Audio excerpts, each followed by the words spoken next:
call the August 17th, 2023 Fire Commission meeting to order, 6:00 p.m. First order of business is approval of minutes from last month's meeting, July 20th. Everybody had a chance to look over them. Any changes? The only change I saw was in the last part, the adjourning part. I made a motion to adjourn, and I wasn't here, so that was kind of difficult for me to make that motion. All right. I think Austin, you were Austin. It was seconded by Visage, so it must have been Austin. Austin had to. Yep. But I tried to watch it online, so that's about the only thing I saw that any correction that I saw. All right, My correction being noted, I'll make a motion we approve minutes with correction. I'll second it that time. all in favor, raise your right hand. All right, with that underway, we'll move to this month's meeting. First order of business will be the Radio Communications Committee. Okay, so it wasn't met, but their, biggest thing for the commission is we are still working on the agreement with the tower at 130 and working through that. And the Newry Tower, we're getting some programming out, they did some more testing. And we're gonna, work on continuing to get that programming out. It does work, throughout most of the building in there. So it worked inside and it increased our outside capability, so that was a big thing. We are getting some of the demo radios in that, was mentioned, that have been being used to try to, see how they work other places. And to ensure what's gonna be the best option moving forward, so, they're gonna start working through that process also. Chief, what radios, those, That's a Kenwood brand Okay. radio that Travis had, mentioned in Chiefs meeting. Gotcha. We're pursuing. well, please let us know, cause I was gonna reach out to them, but if we're gonna get some to try, instead of you asking them and me asking them, Okay. if I can just piggyback off of y'all, that'd be fine. If not, I mean, Sure. we actually voted to go ahead and purchase one Okay. to try. I should know early next week, Okay. what they're gonna get to us. So if we can't, let me know and we'll buy one that got Okay. approved and we'll go from there. Thank you. Thank you. Any further discussion on radio communications? All right, second order of business, Director Crime report. So the first thing on the list is Battleland Station. If you haven't driven by, I encourage you to drive by. The building will be locked up this weekend. We are actually, they're doing the floors presently, so we won't have any traffic in there. But we are nearing completion of that building, pending, punch list and final inspection and those kind of things. As we know, all that's drawing close. The amended budget does have the positions to staff that location. And so with that, we hope to be able to do some, moving around, do some hiring, a few promotions, and move some people forward, and basically, have a new district. It's been 13 years in the making now, and, well overdue. You will see, those, areas that, that area touches. We're gonna be talking to you with the new coverage map, the mileage map between stations and those kind of things, as that is gonna change box alarms, as you know, Chief is going around with the box alarms also. And then also just the ability to have staff there to help out that, specifically that region. Overall, everyone, will be served, a little bit better as we staff up and get that. It's not gonna be overnight. We all know how hard it is to get staff these days. So we are already working on that, working the process through. for the staffing of that ambulance station. But once we get it back open again, we'll welcome people to look at it and see what, a great product is, what we have, in the coming future, in advancements in the fire stations in the county, so. Any questions? No, sir. All right, volunteer incentive information, just wanna remind everybody, we pushed that out earlier in the year, but September comes quick. And, trying to make sure, get all the paperwork done so that we can get, everything complete. The deadline, we got 2 months now to get physicals, and, the 30th of September is the deadline for physicals, which means you've already had a year. And so, just because you schedule it in October and you were due in September, doesn't mean you get a physical. There has been plenty of time and plenty of notification that you had to have a physical. That would be, how many years now we've said that? So, we need to make sure, we have a lot of people that don't have their current physicals. Chiefs that are getting their members, their physicals, I appreciate it, pushing them to get those. I hope we run out of money. That's a good thing.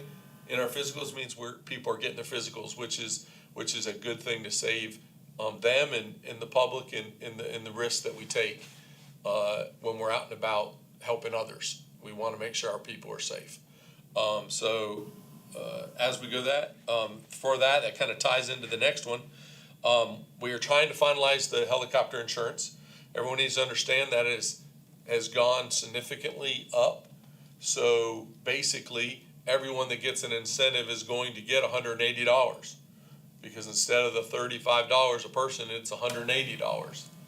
So anyone that gets an incentive would be eligible for the county to pay for their helicopter insurance. And we're working through that final process to actually be able to start paying that. With that being said, there is a lot of paperwork that we're gonna need from every person for that, that we don't get on the rosters for that insurance. It's not a lot, but there is paperwork that is required. The new insurance is not just helicopter, it is transport also. So we are taking a huge step up and a huge benefit for all volunteers, fire personnel and rescue personnel within the county, as we move forward with that endeavor. With that said, that does also, we have to get that paid so that we do know how much the incentive can be. And that's what I'm trying to get done so that we can actually finalize, and know how much we'll be able to pay out an incentive this year. As that number is so much bigger than years past, we have to make sure that there's enough in the budget as it sits, to do that process, for both of those, things. But please, turn in your training, get your training classes complete, turn in calls, physicals, make sure people's registration, CPR and any classes, they have to have a class, they have to have CPR first aid if they're just a firefighter. They have to have those certifications to receive an incentive, and that was set by the incentive committee last year, so, please, let's push that out, make sure people get the money they deserve, for running calls. Questions on those two? The only thing I have on the helicopter stuff is if our departments in our district are already paying for those, do we still need to, hypothetically, if it goes through, would we have to redo the paperwork, or since we're already registered? So, I have asked that with them specifically to say, how does that transfer? And I have not gotten an answer on how that transfers to us. The first question is just get that paperwork and turn it in as yours, and we know it's not quite that easy, so, but they were specifically gonna ask if they can transfer. We would give a name from a department and say that comes to ours. How does that look? And we don't have that exactly yet. We're hoping that it'll be that easy to transfer over and not have to duplicate. Okay, thank you. And that's all I have tonight. Any more discussion on any of that? We'll make to the next, agenda on the list, be Fire chief report. Several months ago, we, was some discussion here at the commission about physicals and, the levels and, availability for, volunteers to go to their doctor. And, Chief Brock volunteered to help me do some research, to find out, which way we needed to go with physicals. So initially, we started with OSHA, as OSHA is the agency requiring fire brigade clearance forms. OSHA 29 CFR 1910-156, Part B, 2, employers shall assure that employees who are expected to do interior structural firefighting are physically capable of performing duties which may be assigned to them during emergencies. Employers shall not permit employees with known heart disease, epilepsy, or emphysema to participate in fire brigade emergency activities unless a physician's certificate of employee's fitness to participate in such activities is provided.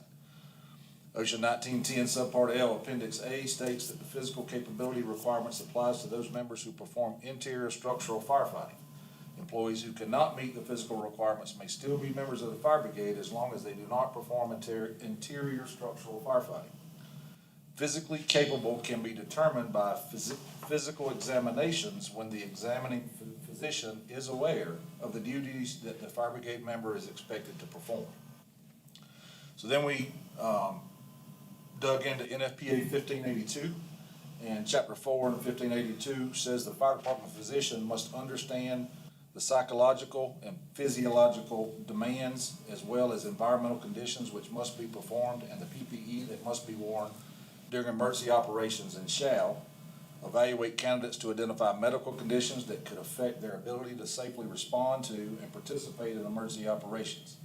Identify and report the presence of Category A or disqualified Category B medical conditions found in Chapter 6 if present in candidates. Inform the fire chief or his or her designee whether or not candidate or current member is medically certified to safely perform the 14 essential job tasks found in Chapter 5. When medical evaluations are conducted by a physician or medical provider other than the fire department physician, the evaluation shall be reviewed and approved by the fire department physician. Chapter 7, occupational medical evaluations. The occupational medical evaluation shall be conducted as a baseline for surveillance and annually thereafter.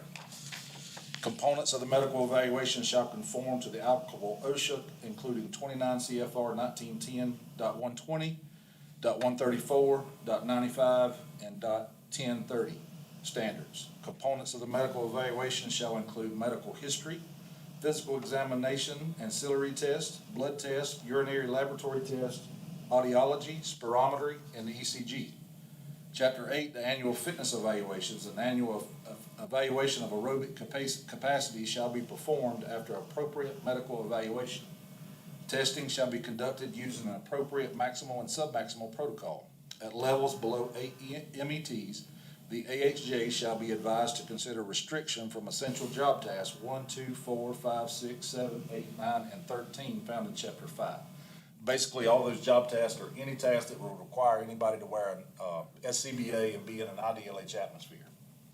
So after Chief Brock and I did this research in OSHA and NFPA, we went and sat down with Upstate Medical Associates, and they had a copy of NFPA 1582 laying on the desk, which is what the doctor uses as a guideline to perform physicals.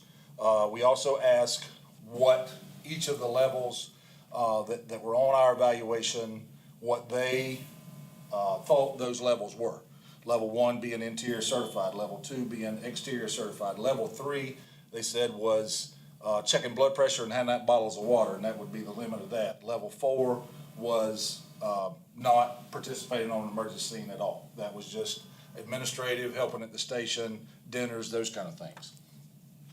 So from our research and talking with the physicians at Upstate Medical, if a candidate or a current member does not have any Category A or Category B disqualifying medical conditions and has a physical capacity of 8 METs or higher, with the approval of the fire department physician, could be cleared at level 1. If candidate does not meet the required level of level 1, but the candidate or current member meets the minimum requirements of the motor federal motor carrier's DOT physical and could be issued a medical card for a commercial driver's license with the approval of the fire department physician, could be cleared at a level 2, exterior driver only. So that was to ensure that we were not excluding volunteers, any volunteers that still could help us. We trying to provide a way for them to still be able to drive and function on an exterior level. If they have any conditions that would not allow them to receive a CDL to drive a truck, then they wouldn't be allowed to drive a fire truck. So those were the two levels that was established. For all other candidates or current members that could not contain a level 1 or level 2, they would be marked as a level 4, which would be no participation and administration only. Retiree, Sorry? like a retiree guys. Yes. Come to the Yes. supper night and Yes, stuff. yes. So the question that come up was, members being able to go to their physician to just to have the physical. Well, OSHA states it, as well as NFPA states it, that the physician has to be aware of the duties that a firefighter performs. And must understand the physiological and sociological demands of the environment we operate in. Not every physician is gonna be aware of everything that we do. Bone before me was working on a packet, and I showed it to Chief Brock, of clearance forms and a physical packet to take to a doctor that wasn't our physician that knew 1582, and it was about 40 pages long. No doctor is gonna sit and go through each of those pages to ensure that. So, currently, if you go get a physical and you don't meet a standard and they send you to your physician, you go to your physician and get checked off, then that paperwork goes back to the county's physician, and they'll have the final say of what level at which you operate. But we was trying to make sure that we didn't exclude anybody that still was capable of assisting the county, by any means. But those were kind of the two categories that we found still had measurable means that could help us. Did I miss anything, Chief?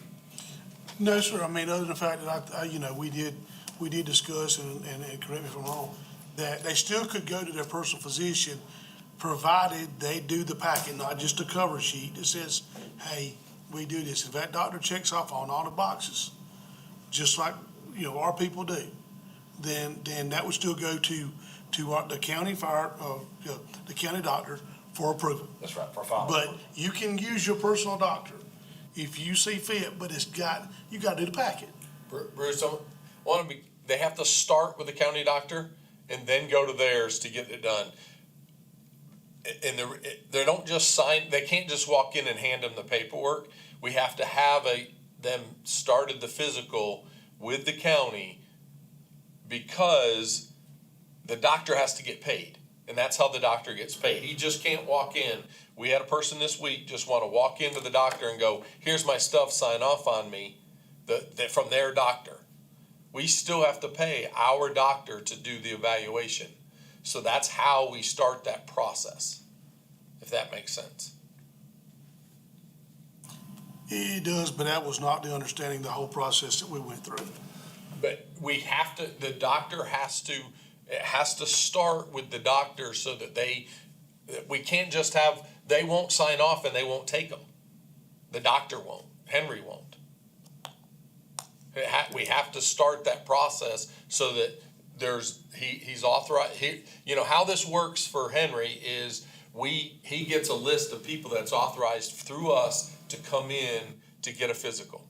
And he's gonna get paid for that, because he goes through that and he gets paid for signing off on that doctor. I was trying to remember, I don't remember specific conversations while we were there with Dr. Richardson and Henry about them bringing in a packet from their doctor. I don't remember. I mean, it was, just like I said, it was, they still had that opportunity To sign off on. to sign and then take it, because we used the example of the Highway Patrol, that I could go get something done, but the Highway Patrol doctor had to sign off on it, in general. But I could start, somewhere else if need be. Because that's the whole purpose of what we're trying to do, was to give give these people, And I think the example you used was the hearing, and you knew you were gonna have to go get some clearance from a hearing doctor, and brought that with you to their doctor, to the county doctor. But I guess I was confused. I guess I thought that is, while they're doing your physical, now you have that paperwork from your doctor that they can evaluate. Correct, if you already have it and you bring it to the physical, they can choose to, example, we had someone had already done stuff and they got their appointment 3 months ago, they did it, then they took their physical 3 months later and they didn't accept it because it was 3 months later. We don't want that either. yeah, no, but example, you get somebody that goes to not their personal doctor, that gets approved for level 1, who sits there and tells them the whole time, I can't do this, I'm not a level 1. But they meet the standard for a level 1. But they get signed off, with medical history, no, they should not meet the level. But, and that was told to the physician. Yet they still signed off as level 1, so now your county numbers are skewed because you've got a level 1 that's not truly a level 1. Because I could take a breathing test and my EKG was okay. But physically, I'm unable to do the job. But your doctor don't know that, but that family doctor does. The county doctor, and all I'm saying is they still can go to the family doctor. We're not taking any of that away, but we have to pay our doctor to sign on, to ultimately go through that process. That's how, they can't just go to their family doctor and get signed off. I get all that. I understand. That's all I'm saying is I we have to sign up for a physical still. No, I get all that, but that goes back to, okay, we know all that when we budget the money for this. I mean, the money's budgeted for all these people to get physicals. Right. So if I go pay for my personal doctor and I come back, you still gotta pay for me anyway. Correct. So here's my paperwork filled out. Let your doctor look at it. Pay him. And I guess his point is that the doctor may not, the county physician may not take the paperwork. They may require some type of evaluation. Okay, To- you're paying them, let them evaluate. Right. Yeah, I am trying to stop the double work that people are having to go. We have had, if they don't get an appointment for a physical, start the process so they're in the system going, hey, I've got to get this from my doctor. Okay, they're gonna end up doing it twice. We've had 2 people already just go to their doctor, get everything done, and then by the time they actually came and got a physical, they wouldn't accept the paperwork and had to go back and get different stuff signed, had to get back and it was too long. And then now we just created more work for the person. That's what we're trying to No, eliminate. I understand, point taken, absolutely, point taken. Oh. Why would I go get a physical from my doctor and then wait 3 months to turn it in? I mean, that makes no sense.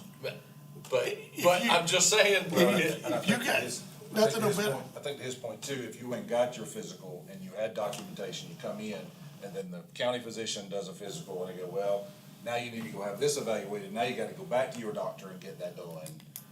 Does that make sense? So I think that's where he's talking about, you've already went and got a physical, now you're coming in, county physician may not sign off on the physical unless they do some type of evaluation.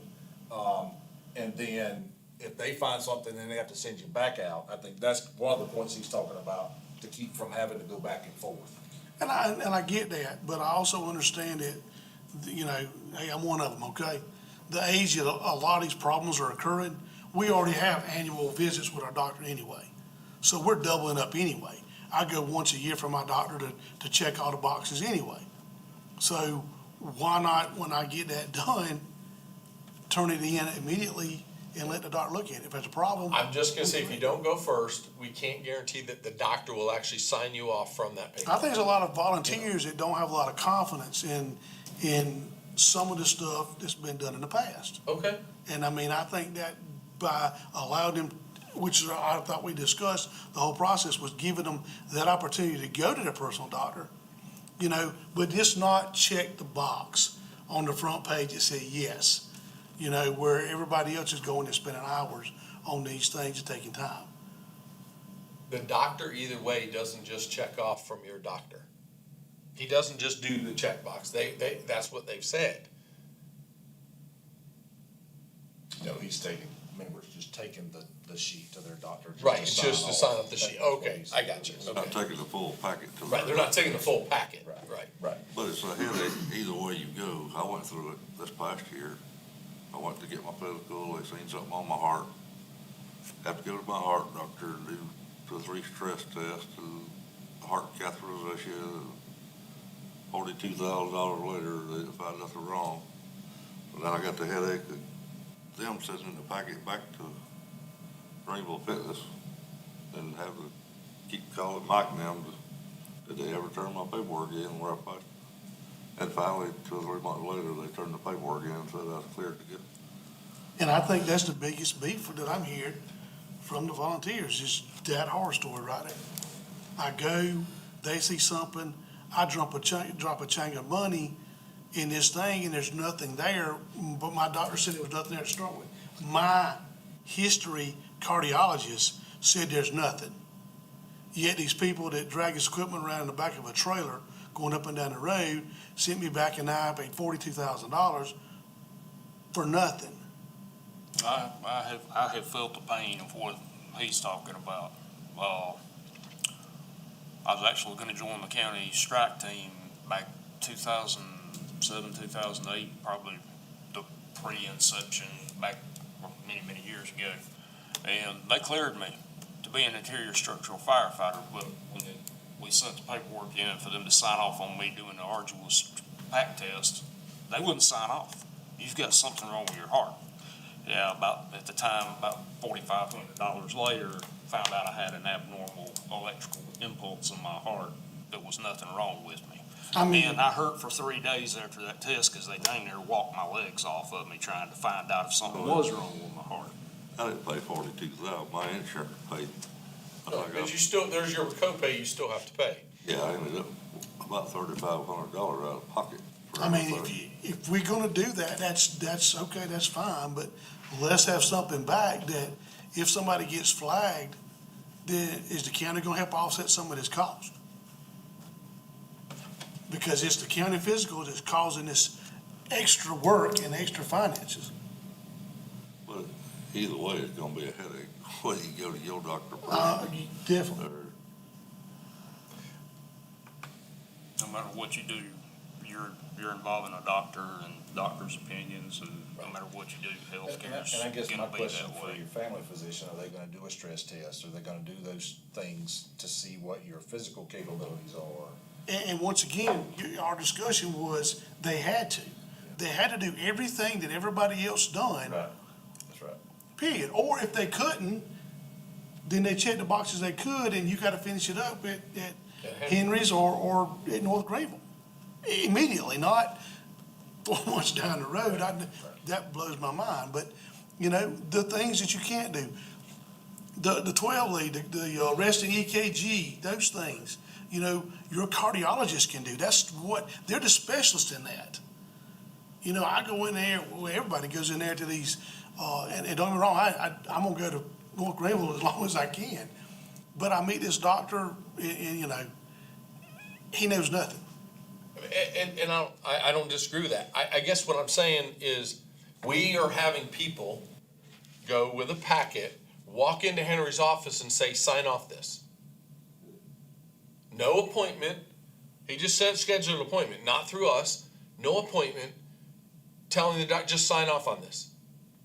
Which you should not be that shouldn't be happening. And so we have to have an appointment. We have to have it scheduled as a physical.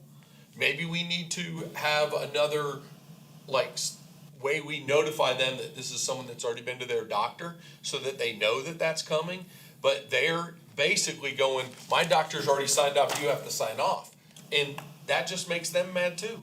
Oh, yeah, well, why would Basically, you? what they're doing, they're going down to Henry's office with, just this for example, the packet of paper that they've got from somebody somewhere. I mean, you can call and get a copy of it so you can fill it out before you even get there, and they're just walking in without calling, hey, your secretary, I can't remember her name right now, but they have not making an appointment, they're just walking in and say, hey, I need to get this done, and Right. I've already got all generally this, making you a need to pest of sign off on themselves. it. You know, that's what we can't have. No, that should, No, honestly, that needs to be cut down. if you get it done through your personal doctor, that should come back through the fire department, Yeah. up through the chain to y'all, and then y'all submit it back down there for approval, whomever the county doctor is. And that, you know, we just need to make, then we need to finish that process. And I'm okay with that.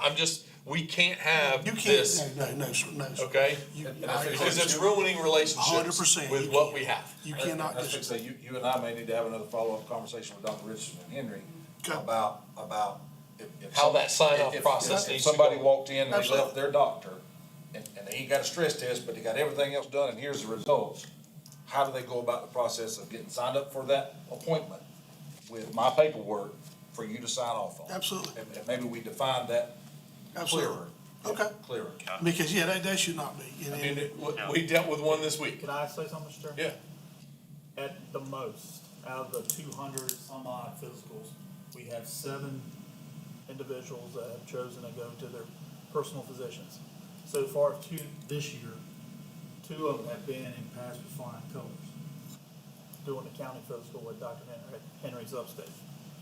The medical questionnaire that everybody fills out is to give that doctor conducting your physical for us, your medical history. So as you're marking that, so we're leaving it up to you to mark what you have wrong with you, so that doctor knows. The resting EKG lets them see before you get on that bike that you have nothing currently showing up that could cause you. That's why I do everything before you get on the bike. So the main thing is making sure the guidelines stipulated under all the OSHA rules and NFPA are followed. And a lot of your doctor's offices are not gonna have that. Well, I agree with Scott. They're not gonna read all that stuff, and they just go do a couple physicals and sign off. So by going to Henry's or Upstate and getting the firefighter physical by a group of people who conduct them probably 10 times a week, somewhere across the Upstate, if they flag something, it goes back to your doctor. Your doctor takes those findings, that EKG, and looks at it. Now, if he wants to send you to a cardiologist, then we can't say that, because he's your doctor looking at it. He can in turn say, like, I saw you for this 2 years ago. This is a trait that's normal for you. Here's the paperwork where I conducted your test and you've been under my care for it. You bring it back to Upstate or you bring it back to North Greenville, and they evaluate his findings and pass or fail you based on what your personal physician says. When you're checking with the doctors, also ask them this, if it would be possible, say someone's had some type of heart condition and they can, but the doctor, their family doctor feels they can be cleared to be level 1 firefighter with corrections made and surgery is done. If they can bring documentation with them to their physical to present to the doctor that day, that way it would cut down, and basically it's the same thing as walking in the door with a permission slip to get out of school free for a day. Here's what's wrong with me. Here's what my doctor's done to fix it. And we have people that bring that constant stuff in. So we can do that stuff. If they have things known, Yeah. like the hearing example I gave, if you come in with the audiology test and your doctor says you're good here, then that's an example of handing that to the doctor, for that portion of the exam, so, but absolutely, we'll definitely ask that. I'll call next week, see if I can get us another appointment to have another meeting. And the only other thing that I still have, are we gonna do any kind of form? I know, hypothetically, I know I'm not a level 1. I'm just going for a level 2. I want the federal guideline, CDL, whatever, health card. Are we gonna have a packet just for that? Because the stuff in our packet does not cover that. Because our packet covers, are you wear a respirator, are you this, are you that? So you and I had conversations with them about, do they do federal motor carrier physicals? They said they do. So we need to get from them what information they would need to be in that packet to make sure that that's all you're going for, that you've got the information you need and not the whole level one questionnaire and all that stuff, so. And not only them, I mean, you got North Greenville coming in with their packet, it needs to be. That's right. Well, and, associated with there. and when we bid this stuff out, This is, those that bid will meet what we're asking for. this is the time, because we have to go out to bid now for January renewal. So to correct it all in the bid process. Because I mean, I had a conversation recently with some firefighters that know they're not level one, don't want to be level one. You know, so I'm like, okay, fill the packet out, take it to your doctor. You know, but when it says, do you wear SCBA, check no. Tell your doctor, I'm not doing these things. This physical that I've got really does not apply to me because this is for a level one. I don't want to be a level one. This is a level one physical form. You know, and we don't have that level two. They don't have to have, because I think the physicals we looked at, you know, I don't know if you had to have spirometer. I don't know if EKG resting. I don't know if there's a stress. You know, so all those things are not even part of that level two that And I we, think with the federal motor carries, it all depended on your family history, or if you had any kind of cardiac issue, then that might trigger a stress test. Right. Which then METs come into play again. Right. And so, But anyway, but MET they had those guidelines from the federal motor carrier. right, but that was those EMTs, whatever, that only applies for the 1582 or whatever it was. So, you know, once again, if I'm still doing truck operator, engineer, on scene, exterior, Right. then it applies to me. That's right. But anything that excluded you from qualifying for a DOT medical card would exclude you from level two. Absolutely, So, absolutely. That's right. So, I mean, that's the only other thing that I saw that we Yes. talked about. It. When we have that meeting, we need to ask that, what packet would we need if somebody just wants to be a level two? Okay. Well, I agree with him, because my wife, they get her checked off as a level one firefighter, and all she is EMT. Yeah, but understand, it's not a level one firefighter. It is a level one physical. Has nothing to do with your firefighting. Because rescue squad members, It means, special it rescue, means you can wear SCBA. it does, but doesn't mean you're qualified to. I understand, yeah, You know, but. so because the dive team takes the same physical, the special rescue team takes the same physical, it's a physical standard that you've met what that very minimal standard there is. It's not a hard standard at all that we are complaining about. I understand all that, but the thing is, if she's an EMT, she don't need to speak a spirometer. That, she's not wearing air. Well, that's what So her physical, if she takes one and fails it, now she's deemed a 4. She's an EMT, she don't need that. Well, no, technically, we have a level two.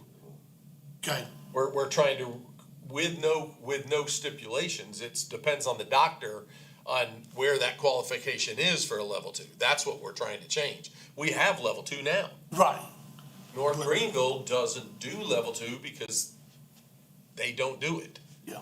You know, they don't have our level two, there's no standard for them to do, so they don't have the doctor do it. And I think probably when we do have the conversation and the clearance form is established, the new clearance form, then level one would be cleared for interior structure firefighting, scuba diving, hazmat team, yada, yada, yada, all of those other county functions that would require you to Absolutely. either be in an IDLH atmosphere or, you know, wear an air pack.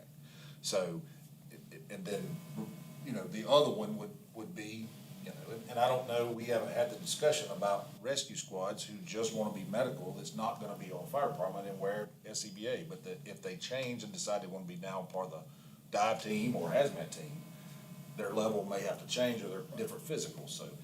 Those discussions we haven't had, but we can have those comments or conversations when we meet with Dr. Richardson about what they need for each of those levels. That makes sense. Agree. Any other questions on that? We'll get a meeting set, you know, as soon as we can with them and follow up and bring it back to the commission. Just FYI, I don't know your schedule, but the next 2 Wednesdays I'm off, so, it would be a good time if opportunity arises. Okay, sounds good.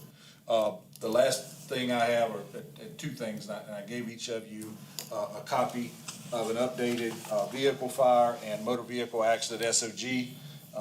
These are on NERS, and the biggest thing with these is we have some added, verbiage for hybrid and electrical cars. We get more and more of those on the highways today. So just some verbiage for some cautionary, procedures when dealing with those, type vehicles in a wreck and or fire.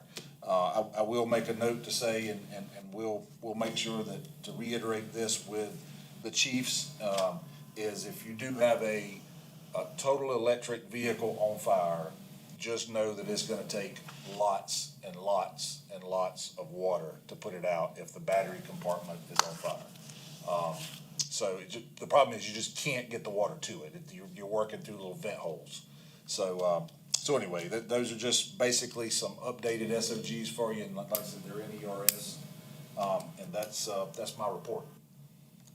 On that note, on the electric vehicle fires,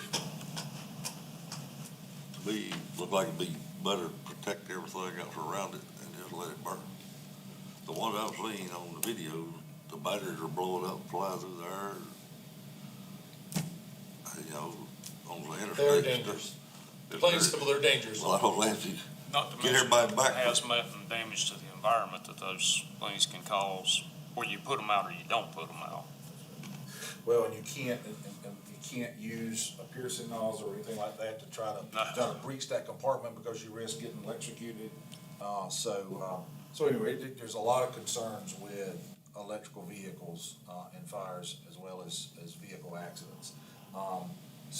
But anyway, there is a way to secure the power on, wrecks with those type vehicles, but fires is definitely a dangerous concern. Well, that's, like I say, the one I've seen, you'd be better off to clear everybody back for 100 yards and just let that thing burn until it burns up.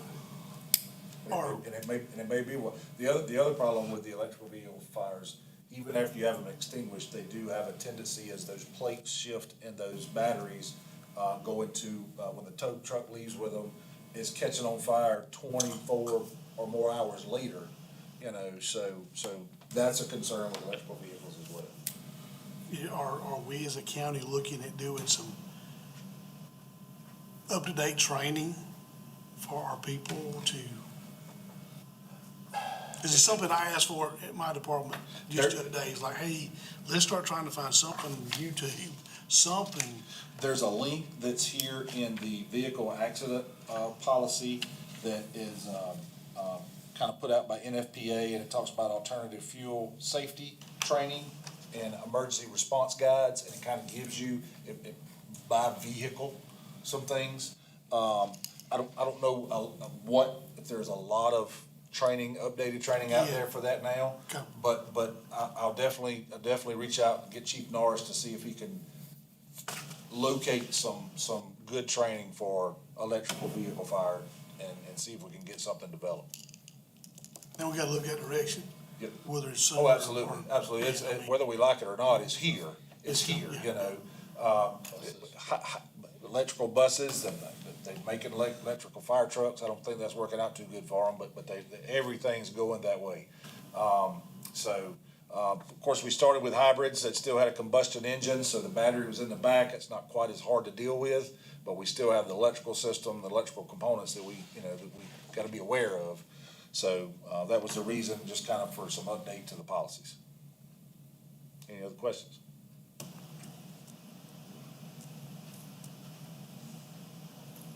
Any more, any other?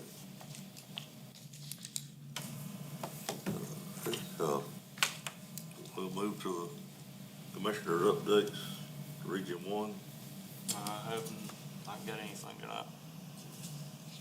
Region 2 will be Tony McAllister. Only thing I got, once you get a house fire put out or a car wreck is off the road, or let's try to open the road back up and get the vehicles out of, not our guy got kind of ill the other night, Burn Mill Road, because we kept it shut down for 4 hours till 11 or 12 o'clock at night, just because they had the fire truck sitting on the edge of the road, and the pit team parked their truck right beside of it. So there was that with the road shut down for 4 hours while they was investigating. You know, a lot of older guys, the younger guys don't care. They like shutting the road down, keeping it shut down for hours. But it's better off to move the vehicles out of the road, take the fire truck back to the station or whatever, unless it's needed. Well, and I don't disagree with, when you're doing a fire investigation, then one apparatus that has some type of water on it in case you have anything you find during your investigation to be able to extinguish that is enough. And if you can get that in the driveway and open that road up, I totally agree. Yeah, we kinda got into it the other night with the 4 or 5 hour people lined up on through there. You try to get them turned around to send them all the way back around St. Heights Road.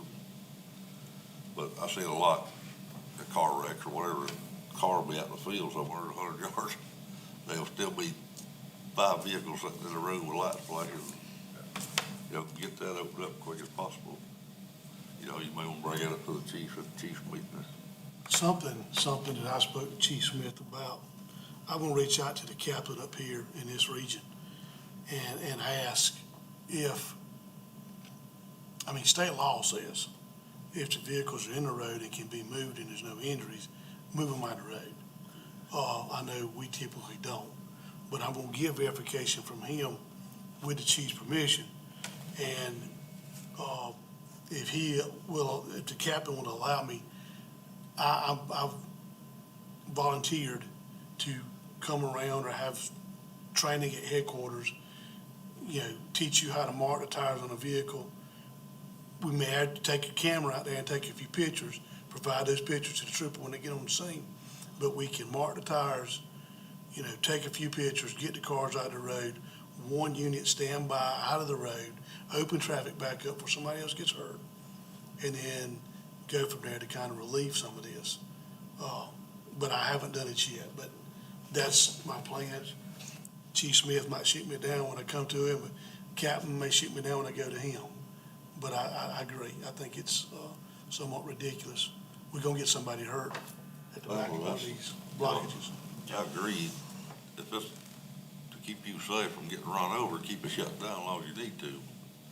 Once the incident's over, get out of the road and open the road back.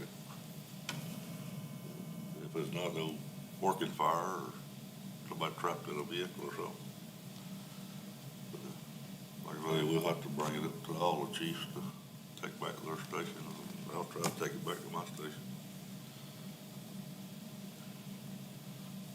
That's all I got. Region 3 is absent tonight, so Region 4, Mr. Brock, you just. You know, that's something to say, but, hey, I'm still gonna ask for our people. I know you got your plates full. I understand that, you know, but, 12, 8, 13, 1, 15. We'd like to see us a little more help done that way. Bruce, I hope, or Commissioner, sorry, I hope that with the advancements in the budget and things moving forward, that is not just gonna help Bountyland. There are some other options in there for us, that hopefully we will not be hemorrhaging as bad as we are, just to keep people. And that we will be able to recruit with some of the options for promotions and, not just at the Bountyland area that is within that budget, as we restructure, to try to make it to where we can fill some of those positions. I mean, that's about all I'm hearing from our people down there is get us some help. And I know you know we're struggling, but just to give you an example, we had like 29 applications 2 weeks ago, and we emailed them all about a process to come test, and only 6 people responded. So it makes it difficult, you know, when that's the type of response you get. So hopefully these measures will help us attract other people. But we're doing the most we can with the staff we got. I understand, and you know, it's appreciated. I understand your You know, concern. it's bad to be at work and get that active and know you ain't got nobody gonna run a call because there's nobody there, you know? And they gotta come from, you're hoping that 21-2's not tied up somewhere else down there in the district, cause that's all we got. So, I understand. And, you know, all the stations I'm like you, I said at work, it's like, well, hurry up, call out 17 or somebody, cause there's nobody around to do it. But, you know, understand y'all's situation with the budget and the pay and everything. Hopefully this will help straighten some of it out. All right, anybody else? Region 5 vacant, so that should be it for the agenda for tonight. I'll make a motion we adjourn. I'll second it. I'll third it. All in favor?